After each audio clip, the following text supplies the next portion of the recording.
సముద్రపు లోతుల్లో దాగి ఉండి శత్రువుకు కనీసం అనుమానం కూడా రాకుండా వేల కిలోమీటర్ల దూరంలో ఉన్న లక్ష్యాన్ని చిటికలో బూడిద చేయగల ఆయుధం మన దగ్గర ఉందంటే మీరు నమ్ముతారా? అవును, అదే భారత్ రూపొందించిన K4 క్షిపణి. ఇది కేవలం ఒక మిసైల్ మాత్రమే కాదు, భారతదేశపు అజేయమైన శక్తికి నిదర్శనం.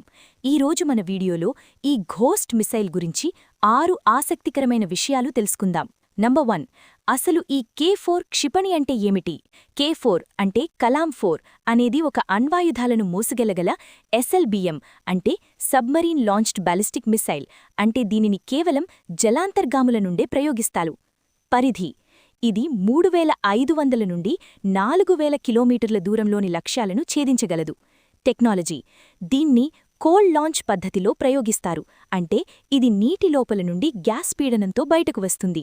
నీటి ఉపరితలానికి వచ్చాకే దీని ఇంజిన్ స్టార్ట్ అవుతుంది. దీనివల్ల శత్రువుల శాటిలైట్లు దీనిని గుర్తించడం దాదాపు అసాధ్యం. నంబర్ 2. దీనిని ఎందుకు తయారు చేశారు? భారతదేశం నో ఫస్ట్ యూజ్ పాలసీని అనుసరిస్తుంది.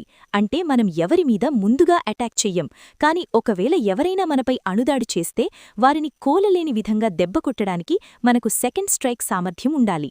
భూమిపై ఉన్న లాంచ్ ప్యాడ్లు లేదా విమానాలు శత్రువుల దాడిలో ధ్వంసం కావచ్చు, కానీ సముద్రం లోపల దాగి ఉన్న జలాంతర్గామిని గుర్తించడం శత్రువుకు సాధ్యం కాదు. అందుకే ఈ K4 మనకు రక్షణ కవచం. నంబర్ 3. దీని తయారీకి ఎంత ఖర్చయింది?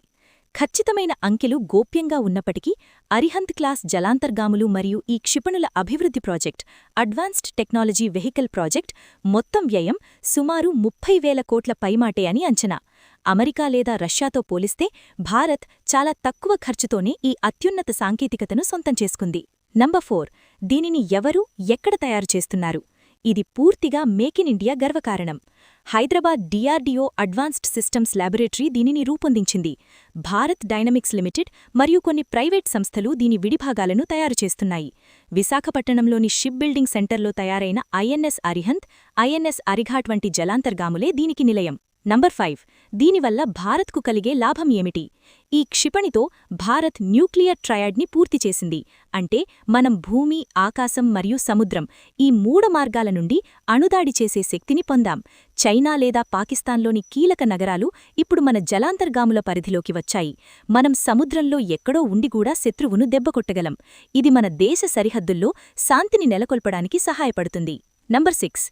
ప్రతి భారతీయుడు దీని గురించి ఎందుకు తెలుసుకోవాలి? మనం మన స్వంత తెలివితేటలతో, మన శాస్త్రవేత్తల కృషితో ఈ స్థాయికి ఎదిగాం. మనం రాత్రిపూట ప్రశాంతంగా నిద్రపోతున్నామంటే దానికి కారణం మన నావికాదళం సముద్రగర్భంలో ఇటువంటి సైలెంట్ గార్డియన్